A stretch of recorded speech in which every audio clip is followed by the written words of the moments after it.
吃完晚饭，刘大爷到楼下扔垃圾，正倒着的时候，他看到地上有一只拖鞋，心想是谁这么没素质，不要的鞋子也乱扔。刘大爷顺着鞋的方向看去，又发现了另一只拖鞋，再往前竟看到一个女人躺在血泊之中，脑浆都蹦出来了。刘大爷被吓得大喊，不好了，有人从楼上掉下来了。接到报警，警方第一时间赶到了现场。据了解，刘大爷当时正在厨房收拾，突然一个黑影从窗前闪过，然后就听到砰的一声。刘大爷朝窗外看了一眼，以为是楼上又有人高空抛物，还朝着上面训了几句。现在的人真没公德心，要是砸到人了怎么办？收拾完后，刘大爷便下楼倒垃圾，这才发现刚刚掉下来的不是垃圾，而是一个人。死者刘大爷也认识，是6楼董处长家的保姆，叫刘英。王队问刘大爷当时是否听到什么喊叫声，大爷想了想说没有。与此同时，技术部正在对现场进行勘查取证。随后尸体被运回了警局，法医韩梅和魏明立刻开始了尸检。当天晚上，刑警队连夜召开了紧急会议，对案件进行分析。据调查，死者叫刘英，21岁，鹿泉地区人，当年高考落榜，家里人逼着他结婚，他便逃婚到了北川市做保姆。事发时，死者正在擦窗户，坠落的时候将湿抹布挂在了窗台上。刑警对室内进行了详细勘查，没有发现任何搏斗的痕迹。窗台上有死者新鲜的足迹，窗户擦了一半，可以肯定死者当时是站在窗台上的。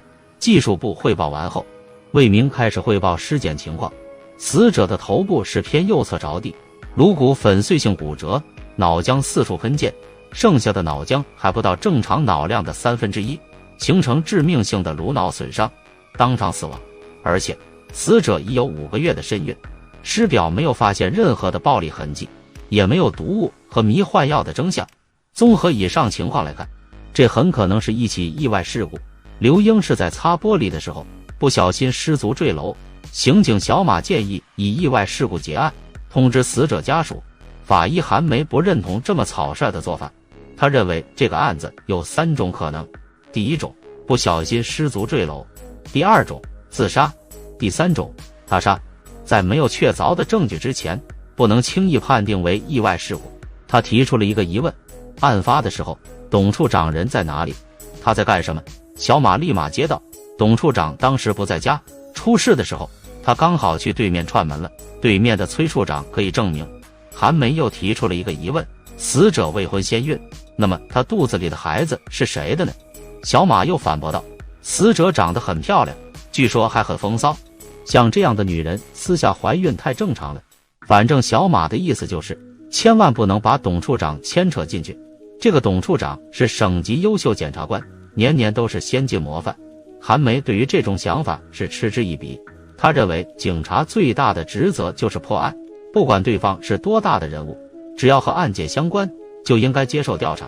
当前最重要的是查清楚董处长和刘英的关系，看看刘英肚子里的孩子是不是董处长的。在两人争执不下时，王队发话了，他也觉得案子有蹊跷。刘英早不坠楼，晚不坠楼，偏偏董处长出去串门的时候就坠楼了。而且作证的崔处长和董处长本就是一个单位，加上两人的关系又特别好，所以崔处长的证词可信度并不高。王队决定成立专案组，对案件进行进一步的侦查。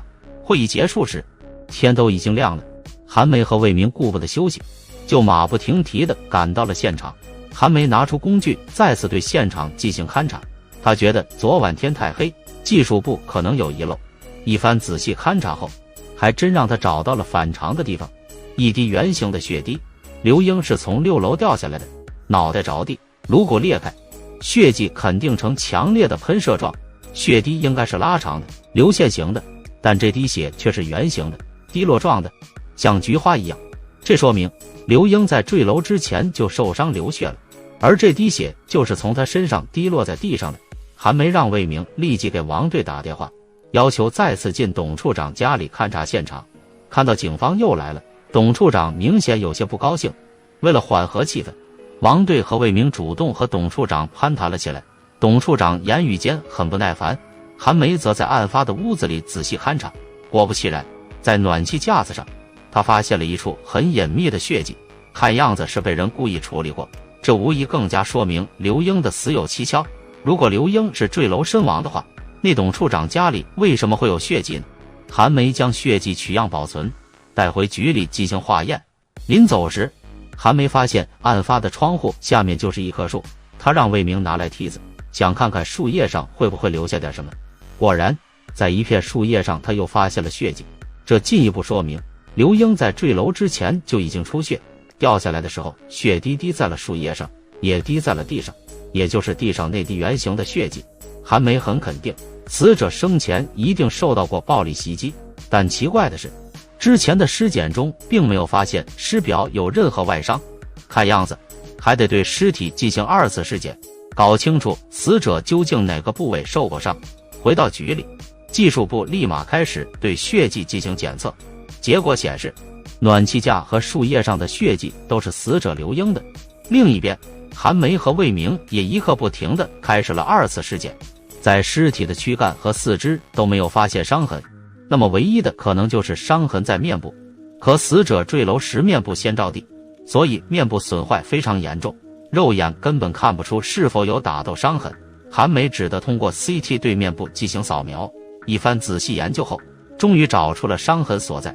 死者鼻梁上有轻微的凹陷性骨折，这种骨折和坠落骨折完全不同，坠落骨折一般呈粉碎性的，而凹陷性骨折是明显的外力打击造成的。由此可以推断，死者在坠楼之前就被人打中了鼻梁，造成鼻子出血和鼻梁轻微骨折，鼻血滴在了暖气架上，被人推下楼后，鼻血又滴在了树叶上和地上。听完这些分析，王队大为恼火，直骂技术部都是酒囊饭袋，这么重要的线索都没勘察出来。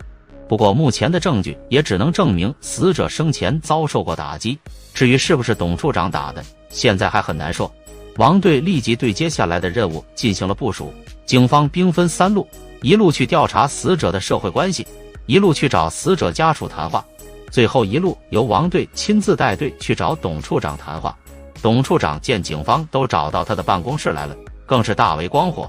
他本想以开会为由拒绝警方的谈话，但王队这次并没有再客套，而是直接要求他配合警方的调查。王队问他是否和刘英有特殊关系，董处长义正言辞地表示，刘英就是他家的保姆而已。如果警方怀疑刘英肚子里的孩子是他的，大可以抽血化验。王队接着问道，案发的时候你在做什么？董处长说他当时去对面崔处长家串门了，由于家里的电视机很老了，调不出浙江卫视，而当时浙江卫视正好有他儿子的节目，所以他就去了崔处长家看电视。大概半小时后，他回了家，进门一看，屋里空空荡荡的，刘英不在，窗户开着，擦了一半。他以为刘英临时有事出去了，也就没多想，直到楼下吵吵闹闹说有人跳楼了，他这才发现是刘英。王队最后问道，刘英是否有男朋友？董处长表示不知道。对于他的回答，王队很是怀疑，刘英在他家干了好几年了，怎么可能这点情况都不知道呢？看样子董处长这儿是一块难啃的骨头。就在王队犯愁的时候，另一组那边有了重大发现。据调查，刘英有个男朋友叫孟小安，是开装修公司的。去年2人认识的时候，他见刘英长得漂亮，就把刘英搞到了手，导致刘英怀了孕。原本孟小安是真想和刘英结婚的，因为他家里那个长得丑，又是个农村妇女，刘英本以为自己找到了依靠，就等着孟小安离婚后娶她。可谁也没料到，孟小安的老婆有个亲戚，早年在台湾发财了，钱多得数不清。这个亲戚80多岁了，想要落叶归根，也回了老家看地，还许诺将遗产的1/20给孟小安的老丈人，大概300多万。而孟小安的老丈人就一个女儿，这钱还不等于就是孟小安老婆的。这下孟小安觉醒了，老婆再丑，有了300万也是一朵鲜花。于是孟小安就找刘英谈判，答应给他2万块，了断2人的关系。刘英当然不干了，狮子大开口要50万。案发当晚，董处长出去后，孟小安就给刘英打来了电话，得知刘英一个人在家时，孟小安就上楼来到了董处长家。一进门，他就恳求刘英不要再缠着他，甚至都给刘英跪下了。但俗话说，你不仁就休怪我不义。刘英压根就懒得听他废话，他铁了心要50万，1分都不能少，否则就闹得孟小安鸡犬不宁。两人因此爆发了激烈的争吵。刘英大骂孟小安是个混蛋、流氓，甚至还对他动起了手。孟小安的愤怒值不断飙升，最终忍无可忍，一巴掌扇在了刘英脸上。刘英被打得鼻血直冒，一个踉跄倒在了窗台上，就这样鼻血滴在了暖气架上。不过刘英也不是省油的灯，爬起来就和孟小安继续干架。扭打中，孟小安失手将他推出了窗户，导致刘英坠楼身亡，肚子里的孩子也胎死腹中。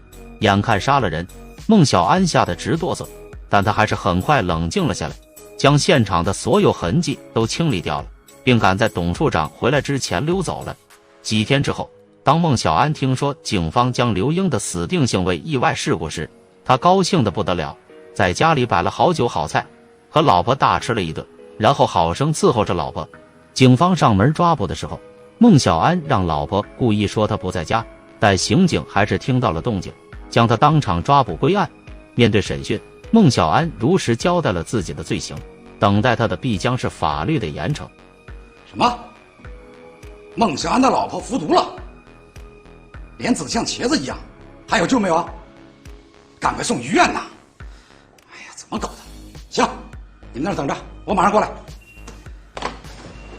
孟小安老婆服毒了，医院正在抢救，到底是服毒还是投毒，现在还说不清楚。